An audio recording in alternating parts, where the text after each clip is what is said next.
Bonsoir tout le monde. Dans la série des capsules destinées à étudier les mouvements des corps. Alors la capsule de ce soir va vous permettre d'étudier le mouvement d'un corps dans un plan ou le mouvement d'un corps en chute parabolique. Je vais commencer par lire l'énoncé de l'exercice. Je vous le laisse le relire avant de passer à la résolution.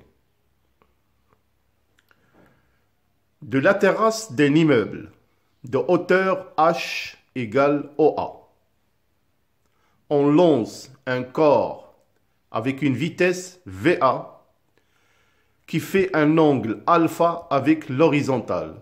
Donc, voir figure ci-contre. Le corps tombe sur le sol en un point K. On néglige les frottements et on prend G égale 9,8 mètres par seconde carrée. En appliquant la deuxième loi de Newton, déterminez l'expression des équations horaires x de t et z de t. Déduire l'équation et la nature de la trajectoire. Question numéro 3. Déterminer les coordonnées de la flèche F. Question numéro 4. Déterminer la distance D égale OK. Question numéro 5. Déterminer la durée de la chute. Dernière question Q6. Déterminer la vitesse en K. Notez sur la figure que vous avez la hauteur H égale 30 mètres, l'angle alpha 60 degrés, le point F qui est la flèche de coordonnées XF, ZF.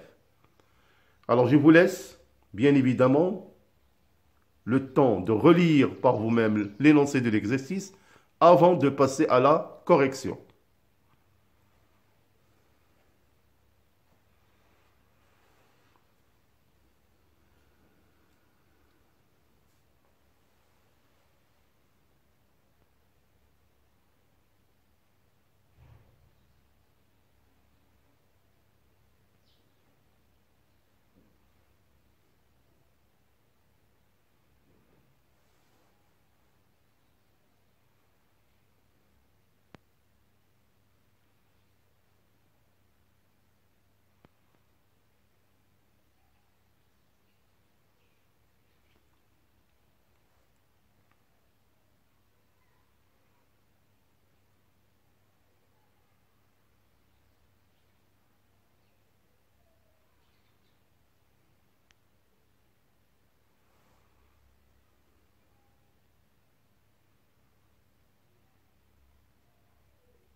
Alors, nous allons passer à la solution. Alors, concernant la première question, déterminer l'expression des équations horaires x de t et z de t. Alors, tout d'abord, on va définir les conditions initiales. Alors, il suffit seulement toujours de revoir la figure ci-contre. À l'instant t est égal à 0, on a à cet instant x0 égale à 0 et z0 est égal à h égale à 30 mètres. Alors, concernant le vecteur vitesse, revoir encore une fois la figure.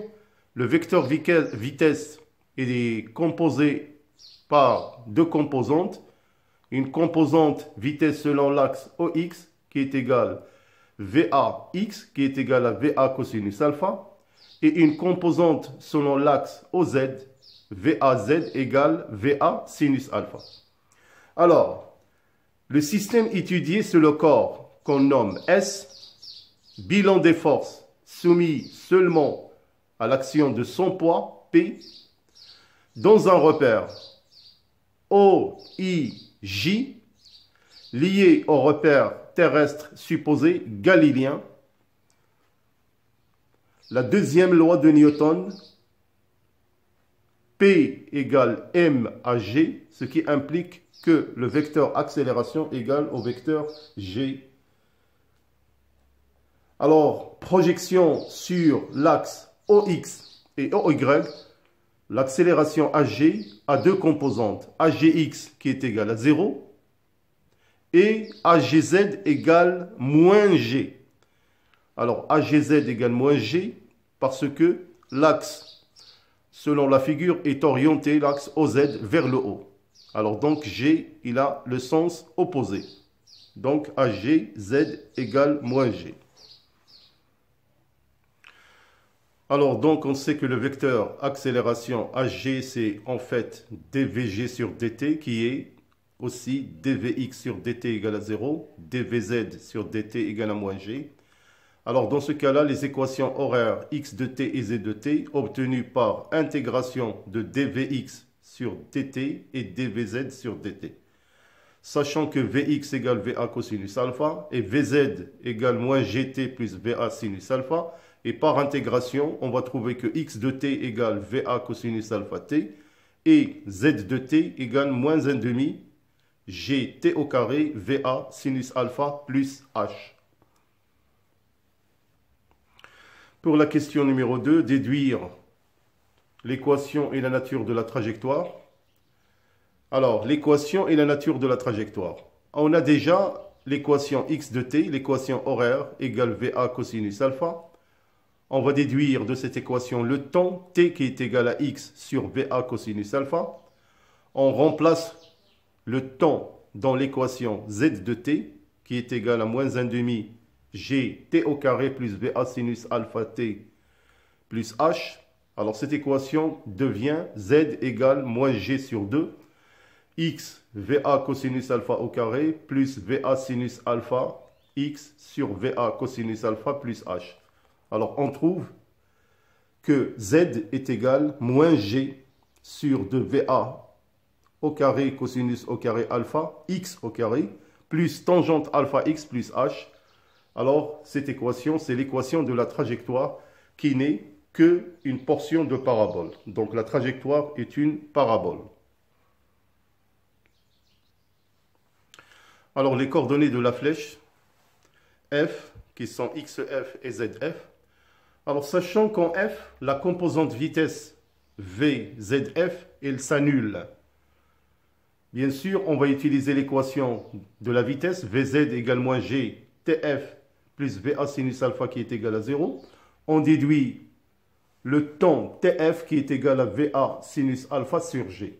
On a alors xf égale va cosinus alpha tf qui est égal à va cos alpha va sinus alpha sur g. On trouve xf égale va au carré cosinus alpha sinus alpha sur g qui est égal à va au carré sinus 2 alpha sur 2g. Alors notez ici, on a utilisé une formule trigonométrique. Sinus 2 alpha égale cos alpha sinus 2 alpha égale 2 fois cos alpha sinus alpha. Alors on déduit que cosinus alpha multiplié par sinus alpha égale à sinus 2 alpha sur 2. Alors pour déterminer ZF, on va procéder de la même manière, c'est-à-dire dans l'équation ZF égale moins G sur 2 t au carré f plus va sinus alpha tf plus h, on remplace tf par sa valeur. Alors on va trouver le même calcul, c'est-à-dire la même procédure de calcul, en remplaçant tf par sa valeur, pour trouver à la fin que ZF est égal à va au carré sinus au carré alpha sur 2g plus h. Alors je vous laisse le temps de suivre le raisonnement que j'ai détaillé pour trouver la valeur de ZF.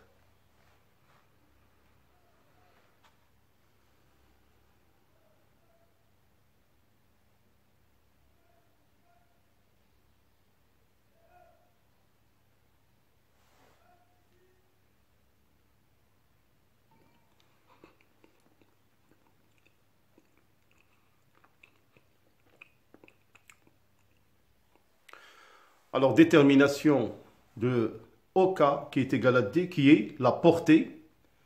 Alors, on va utiliser, bien évidemment, l'équation de la trajectoire Z égale moins G sur 2 VA au carré cosinus au carré alpha x carré plus x tangente alpha plus h. On sait que une fois le corps tombe en K, on a zk est égal à 0, ce qui donne l'équation moins g sur 2va au carré cos au carré alpha x au carré plus x tangente alpha plus h égale à 0. Alors là, on se trouve avec une équation du second degré. Alors là, j'ai utilisé les applications numériques h 30 mètres, g 9,8 mètres par seconde carré, alpha 60 degrés. Alors, une donnée de plus, c'est que le corps est lancé avec une vitesse v égale 20 mètres par seconde. Donc, je vous laisse le temps de déterminer delta, le discriminant de l'équation. Alors, vous allez trouver que la valeur est positive, donc il a deux solutions. Et vous allez choisir la valeur x au d égale à d qui est convenable des deux solutions trouvées. Là, j'ai trouvé, c'est à vérifier de nouveau, d égale 48,10 mètres. Alors, je vous en prie, donc il faut refaire les calculs pour trouver est-ce que d c'est bien 48,10 mètres. Alors, pour la question numéro 5, pour trouver la durée de la chute, on va utiliser l'équation z de t qui est exprimée en fonction du temps. Z de t égale moins 1 demi gt au carré plus va sinus alpha t plus h. Alors, à cet instant t est égal à tk, on a zk égale à 0. Et c'est pareil, on remplace les valeurs numériques. On va trouver delta, donc c'est une équation du second degré. Et on va trouver deux valeurs. T égale moins 1,27 secondes et t est égal 4,81 secondes. Bien évidemment, on va prendre la valeur positive. Comme vous pouvez voir sur le graphe, le corps est tombé à droite du repère, donc sur l'axe OX. Donc TK égale 4,81 secondes. Alors pour la question numéro 6, donc c'est une question qui est très intéressante. Détermination de la vitesse au point K. Alors seulement, notez ici que le vecteur vitesse donc, au niveau du point K, il est tangent à la trajectoire. Donc il a deux composantes, une composante Vx,k et Vzk. Alors, le module ou la norme du vecteur vitesse V égale racine carrée de Vx,k au carré plus Vzk au carré, sachant que Vxk égale Va cosinus alpha, et Vzk est égal à moins Gtk plus Va sinus alpha. Alors, il suffit de remplacer les deux valeurs dans l'expression de Vk. Alors, après simplification, tout simplement, c'est très simple. Donc, il faut simplifier moins Gtk plus Va sinus alpha au carré. C'est une identité remarquable. Après calcul, vous allez trouver que Vk est égal racine carrée de Va au carré plus G au carré Tk au carré, moins 2GTK Va sinus alpha. Alors on remplace V par sa valeur 20 mètres par seconde, G 9,8 mètres par seconde carré, et l'angle alpha 60 degrés, et le temps Tk que nous avons trouvé, qui est égal à 4,81 secondes. Donc après calcul, vous allez trouver que Vk est égal à 31,45 mètres par seconde. Alors voilà mes chers élèves, donc j'espère que cet exercice, comme toujours, vous apporte un plus. Je vous souhaite une bonne continuation, un très bon courage pour la suite. Et ne partez pas loin, à bientôt pour d'autres capsules dans la mécanique. Portez-vous bien, bonne soirée et à bientôt.